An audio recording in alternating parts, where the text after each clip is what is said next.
What up to all you beautiful people out there? Welcome back to the Fandom Frequency Network for all you beautiful 150 some subscribers out there and all you beautiful new subscribers that could be joining our dope community today. Click the subscribe button, like, share, all that good jazz. Helps the show out immensely.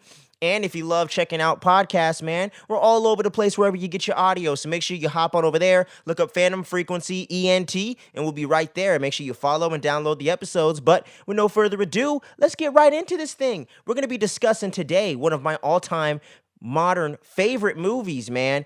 Directed by one of the dopest filmmakers, in my opinion, working today. And I think he's a little bit underrated. Just had a big hit with Godzilla vs. Kong last spring, baby. I'm talking about Adam Wingard's 2014 film, The Guest. That's right, baby. Starring two of the most talented actors / performers, actresses, whatever you want to say, working today, between Dan Stevens as the titular guest, if you will. You know what I'm saying? Playing David Collins, there you go. And then you got Maika Monroe up in here, man. One of the new millennial scream queens, if you will. You know what I'm saying? Pretty much got her thing really popping from It Follows, and then she ended up getting this role, and she plays one of the main characters, of course, man. Let me pull her name here so I don't sound like a dumbass. Anna, there you go. I kept wanting to say something else, man. But yeah, Anna. And they're playing the two lead characters there, and you actually got a... for those of you that know about movie trivia games and things like that, the movie Trivia Schmodown has one of their competitors that was in this film, and was actually how a lot of the people involved with that over at Schmoes Know, Christian Harloff, Mark Ellis, and all that. Brendan Meyer playing the younger brother of Anna, Luke. He was also really awesome in this movie, and this was my introduction to all of those actors, minus Maika, because I had seen It Follows just before I saw this movie, so I saw it in reverse, because I believe It Follows came out first. But anyway, if I'm not mistaken. But anyways, moving right along here, giving y'all a little bit of background for your boy here and how I discovered the film. I actually discovered it through watching You're Next. His partner in crime, the writer Simon Barren and Adam Wingard. I think pretty much every film Adam Wingard has directed, they worked on together with Simon Barren doing the writing, minus his two latest films, Death Note and Godzilla vs. Kong. Simon Barren didn't write those or work on those with Adam Wingard, unless I'm mistaken. But I don't think so, because I did check on that the other day. But yeah, so they were always working on projects early on, and after they had their early success with You're Next, when they premiered it at TIFF in 2011, came out in 2013, and they had it distributed through Lionsgate and kind of achieved kind of their goal up until that point in their career of just making their own film, getting it out there, premiering at a film festival and selling it to a studio and getting distribution and getting those things going.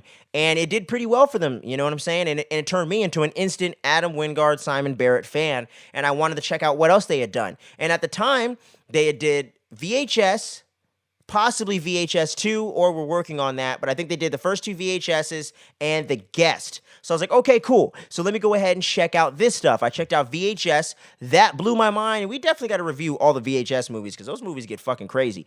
And I finally sat down and checked out The Guest. And I was like, okay, you know, simple little premise here. The poster doesn't give away too much. All right, let's see what it's all about. I turned it on or put it on streaming or found it online. I don't know how I did it. I can't remember. It was a while back now. Damn near a decade, which is kind of weird. But yeah, circa 2014, 2015, I believe 2015, 2016, actually, I finally saw this film and instantly fell in love with it, man. It's the Die Hard of Halloween films, in my opinion, where it's centered around the holiday of Halloween, but doesn't necessarily tie in Halloween in the themes or in the more overt horror type of way. And it's definitely a horror thriller mixed with it's definitely horror and thriller blended together, but it's not like a straight up like gory, intense horror film. Definitely much more on the action thriller side of things. But they kind of blend that together in the way that Adam Wingard and Simon Barren tend to do, you know, genre blending a little bit. And the best films most of the time these days do have a little bit of a blend of different genres together. But that's pretty much my background on becoming a fan of the film. And just absolutely love the soundtrack. I want to highlight that right off the top before we get a little bit deeper into the film, what I like about it, some behind the scenes facts and all that stuff. Really, really, really love this soundtrack, and their music supervisor and Adam Wingard and Simon Barrett just really did such a great job of curating this awesome soundtrack that completely elevates and enhances every scene the music is featured in. It fits into that retro 70s, late 70s, early 80s vibe they were trying to capture with the inspirations of the film coming from those late 70s, early 80s horror, action, and thriller movies. You know what I'm saying? We'll be getting more into that in the BTS section, but for this thing right here, man, just awesome stuff. You know, some great 80s, 90s, like old school deep cuts like Clan of Xynox and stuff like that. You even got some German music up in here. You know what I mean? Just a nice blend of really obscure, really kick-ass synthwave, new wave, electronic type music that just totally fits the vibe and enhances and adds so much atmosphere to the scenes. And I really feel like in that John Carpenter, John Williams, Danny Elfman kind of way, that if that score wasn't there, the certain scenes wouldn't necessarily pop the way they do. You know what I'm saying? But all the dialogue, acting-driven scenes with the actors are all well done. Nobody is slacking in the acting department for this film. That is for damn sure. But just wanted to highlight this score and highlight the soundtrack right off the bat. And let me get the composer's name real quick, y'all. Excuse me, but I just want to make sure to give a shout-out to this person, man, because I thought they did a great job, even with the score, not just the soundtrack. You know what I'm saying? Let's go to all cast and crew right here on IMDb. You know what I'm saying? Let me see. That's the actors, not the cinematography. Steve Moore. Yeah. So yeah, want to give a shout out to Steve Moore, man. Absolutely killed it as the composer on this film. And he's done some other horror stuff, VFW. You know what I mean? He primarily seems to work in the genre type stuff. He did some VHS 2 segments, I think. Yeah. And some other stuff. So he kind of jumps around genres a little bit, but phenomenal. This is his best work by far and might end up being his best work for sure. But getting into some of the actual behind the scenes factoids, and there's not like a whole bunch, so this isn't going to be as long as some of the others, but I watched this interview with Adam Wingard and Simon Barrett themselves at Fantastic Fest that year of 2014, where they were getting interviewed and discussing the film with one of the guys that works at Fantastic Fest, and they literally just watched the movie before they did the interview, and you got to get some interesting facts of, at the time, obviously, they just hit their big success for the first time with You're Next, and it wasn't necessarily like a huge box office smash, but it definitely made the money that it needed to make, and definitely was very critically well received, and is hailed as one of the best horror movies today, and at least in the last 20, 30 years, so it's definitely held up and definitely stood the test of time, and definitely did a really big job of catapulting their careers forward into the first time they had the opportunity to not try to just convince someone to make something and do it for the cheap, but now they actually had the opportunity of pitching ideas and films they really wanted to make, not just stuff that they know that they only could make, but stuff they just wanted to make, and they can get more ambitious and really go out there and try something different than what they originally were known for doing. And at the time, Adam Wingard actually didn't want to do another horror film. Him and Simon Barrett actually wanted to switch it up and go into a different genre and maybe just do a straight up action movie, but once they realized that the inspiration wasn't really hitting them and they couldn't come up with this great concept for it, they kind of took a step back and took a break, stepped away and kind of went into other things, and came back around to the idea when Adam Wingard had a double feature one day, just wanted to watch some cool movies, and he watched 1984's The Original Terminator with the original 78 Halloween back to back. I'm not sure if he did Halloween first or Terminator. Either way, and those two movies are always referenced by most people that watch it. Us fellow film fans and everyone in this fandom usually draw from those two movies as a big influence on this film, and obviously that is the truth, and they even admit as much. But they definitely wanted to take those certain aspects of the unstoppable killer nature of Michael Myers without getting too supernatural, but at the same time, they wanted to have that horror Halloween aesthetic that the original John Carpenter Halloween brought with that film, but they also wanted to infuse it with this gritty action thriller element that was so well done in James Cameron's original Terminator, you know, and kind of blending the T-800 Arnold Schwarzenegger character with Michael Myers to create something that does have somewhat of a more real-world grounded concept in the fact that he's the way he is and can do what he does through the through the scientific and medical experiments they did on him in this program that him and Anna's brother Caleb joined in the military. And the whole thing with the brother Caleb, that's the whole reason why David Collins comes into the picture and even comes to the house at the beginning of the film, because he wants to do what he promised to his buddy Caleb when he ended up dying in that big old explosion and fire that happened at the medical facility or the government facility where they did these experiments in the first place. Everyone else from the program died except him, and he had to cover up his tracks and get plastic surgery, apparently, to kind of go undercover and make sure they, or not undercover, but go into hiding and go off the grid so they wouldn't find him. But that's how all this stuff gets set up in the first place, because of Anna and Luke's brother, Caleb, also being a member of this program that unfortunately, didn't make it back home, from overseas and all that, and they're in the Army. Specifically, but yeah, because and another thing too, Simon Barrett also had a lot of the separate ideas that they kind of melded together with Adam Wingard's original ideas, because it's pretty out there actually. He had like some straight up Season of the Witch shit going on, where David Collins, I don't even know if he was going to be David Collins at the time, but the main character, the killer himself, was going to be an android that was like Michael Myers, but was like if Michael Myers was an android essentially, and I don't think Simon Barrett was really loving that idea and kind of was like, okay, it's a zany, interesting idea, but we need to kind of ground it and kind of flesh this out a little bit. So we kind of took some previous established ideas that he had and concepts he had for a story, and then kind of melded them together to create David Collins and the whole scenario and the whole way that it went about. And it definitely turned out for the better, because I think the other idea would have just been another kind of cool B movie. This definitely has its own identity and definitely stands out. Even from those major two influences that you definitely can feel throughout the film, but it definitely isn't overbearing and holds this movie back. This movie definitely has its own vibe, has its own creativity, has its own style.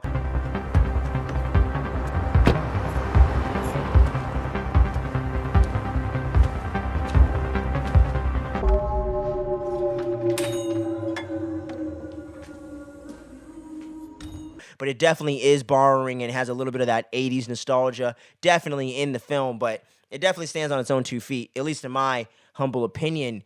But let me see here. Was there any other interesting facts they brought up that I want to tell y'all about? Let me think here, rack my brain a little bit. Let me see. Oh yeah, here's a couple more facts here. When it came to the actual casting itself, they actually had the idea, after writing the script, obviously, and kind of going over it a little bit. They had seen Dan Stevens' performance on, was it Peaky Blinders? Let me see real quick. No, Downtown Abbey, that's what it was. And they seen him playing like the proper, European guy because he is a European dude, for those of you that don't know. So him doing the whole Southern Kentucky accent, that blew my mind in and of itself. But they saw him doing his thing there and said, oh, he can bring a lot of that sophisticated kind of, disciplined nature that the character of David Collins is going to need. So let's cast that guy, Dan Stevens, man. And he came out and they ended up casting him for the part. And when it comes to the part of Anna, they actually wrote that part with someone completely different in mind, or just a different type of actress in mind. And Maika didn't even fit the description that Adam Wingard had in his brain when they were developing the story. But once they saw her audition and saw all the really dope energy she was bringing to the film and everything, that really impressed them. It blew them away, and just her approach and what she brought to the character and what she brought to the role that even they couldn't foresee. And that's essentially, and they even said that that's exactly what a lot of filmmakers such as themselves are looking for when actors go to audition for these roles. So all you aspiring actors out there watching this right now, keep that in mind. Don't pander too much to the directors, And they loved the way that Maika just came out, did her own thing, and they loved her, so they cast her in the part. And I'm not sure exactly how they cast Brendan Meyer in there, and probably was just through regular auditions, I would imagine. But yeah, but those were just a couple of the interesting behind-the-scenes facts that I found out about. And also, too, the film almost didn't even come together at all, but then it happened last second. So they were saying, too, that they kind of have that attitude going into all their films, because I guess that just happens a lot in the world of indie filmmaking. Like, for example, for those of you horror fans out there that know the genre really well, there's a series of films from the guys that worked on the Saw films, or some of the guys that worked on those movies, called The Collector and The Collection.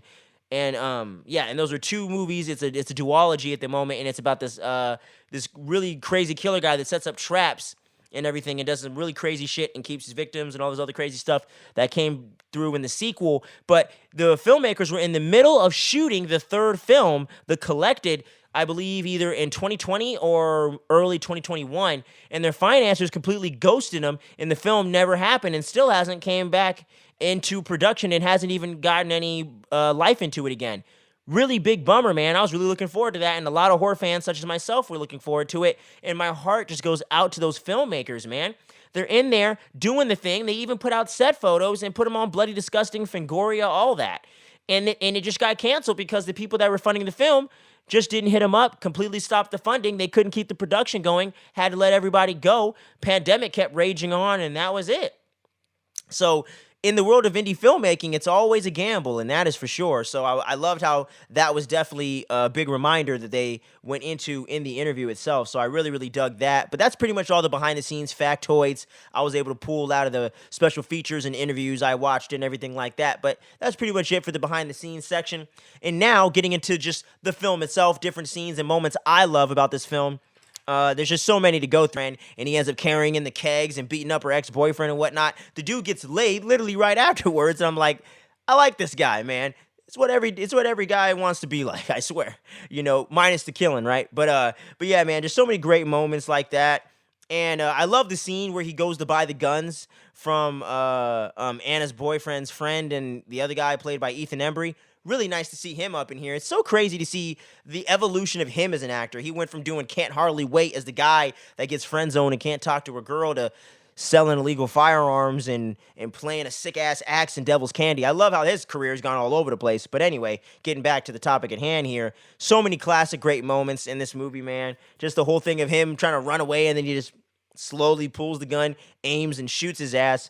And he's like, oh, yeah, I'll take all the guns. I'm going to kill you and take all your guns, okay? And they're like, hey, what the fuck, man? And Ethan Embry tries to pull a gun on him. He turns it and switches it around on him so fast it can't even react and gets shot right here, square center of the dome piece right there, right in his forehead. Headshot, clean, you're done. Killing spree. This motherfucker's going ham, man. And then, obviously, one of the dopest sequences in this film that you gotta go into detail about is the ending sequence at the school when they're going through the Halloween maze where Luke's in detention and whatnot.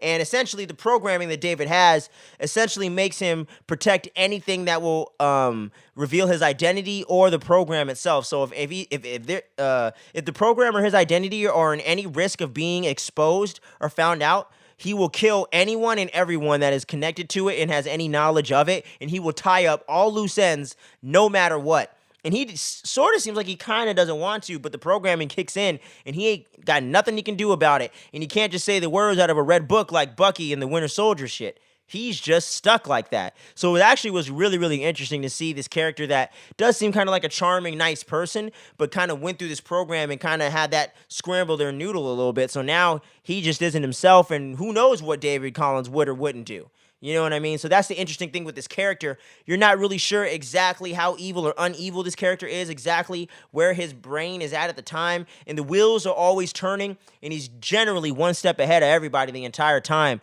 Like Anna goes poking around looking for answers, and she actually calls the base where he says he's from, and they tell her that David Collins was supposed to have died a week ago. And so they legitimately thought that wasn't a cover-up. And then once that gets out, the whole KPG is going to get a big old blowback, which I guess is the government agent or the branch of the government, Secret Service people, whatever the fuck, that did this whole program. So you got the one dude in there that's like, oh shit, okay, I'm going to go get his ass. Give me a team of shooters. We got to get rid of this motherfucker before somebody finds out one of our assets is running loose, shooting up everybody. And I'm telling you, he is shooting up everybody. He shoots Kristen in the middle of the diner through the heart. Make sure you gonna be fucking dead. And then he's got 2 grenades that he got from Ethan Embry's sketchy ass. Throws those over there, and he's like, there you go. I'm gonna blow your ass up. Peace out. And then he blows up the fucking diner and kills everybody in there, so there's no witnesses to any of that shit. I'm telling you, man, this guy leaves no loose ends at all. Have him roll your blunts or roll your cigarettes. He ain't gonna leave nothing loose. You know what I'm saying? This guy's on some other shit. And like I said, getting back to the school sequence and all that, so fucking awesome. The score, the soundtrack, the freaking needle drops, dude, the cinematography. You got Halloween 3, Season of the Witch references up in there, and you get that whole Halloween vibe and that haunted house kind of vibe going on, man, where it almost feels like a third act of a slasher movie, you know what I mean? I just love that whole sequence. It's so awesome in the fog machine, adding all that fog for the atmosphere and everything.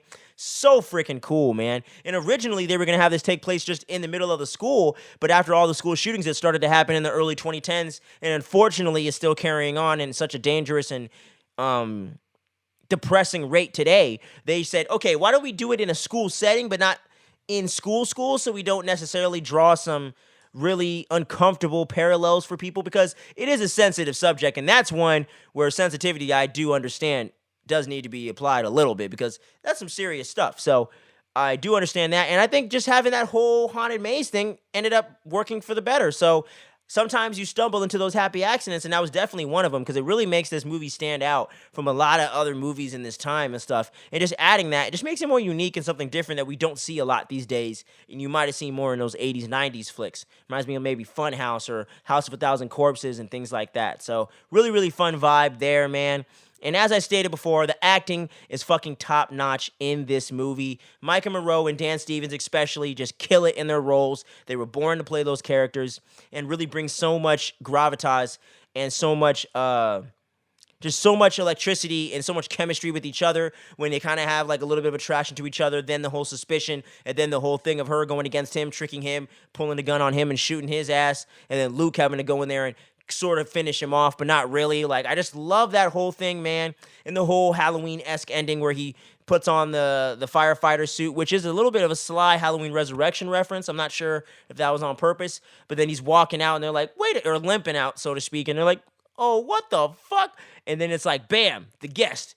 Movie's over. And I was just like, I love that, man. Like, there's so much room and potential for like a possible sequel, but Adam Wingard and Simon Barren didn't even seem keen on doing that idea then, so I don't think we'll ever see a sequel, and I kind of hope we don't, because I think it just works really awesome as a one and done.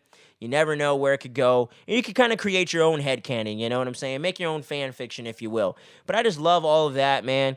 And like I said, when it comes to the kill scenes, it's mostly just shooting people and whatnot. You don't get too much stabbing and all that going on, because they didn't want to go too much into the slasher straight-up horror route. They wanted to blend it more a la Terminator 1 style, you know what I'm saying? So that was really well done. And like I said before, the overall writing, directing, and the pacing, cinematography, just the overall set design, everything like that is so top-notch with this movie. Everything technically with this film, top fucking notch. I love some of the exaggerated sound design for the combat and for some of the more action chase scenes and everything like that. It's really, really good, really well done. I absolutely love this film.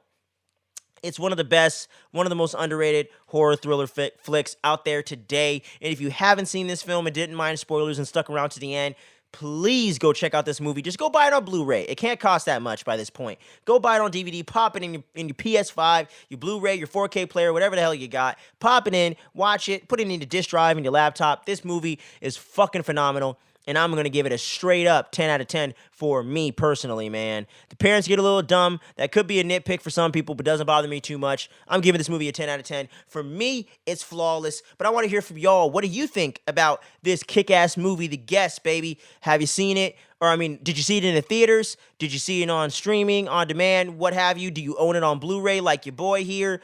I want to hear from y'all in those comments. I want to discuss this movie and nerd out with all of y'all, and let me know, is this your favorite Maika Monroe performance? Do you prefer Dan Stevens in Legion or things like that? Or do you think this is his number one role? For not watching too much Legion, this is still my number one Dan Stevens role. So I want to hear from y'all and get into a fun discussion.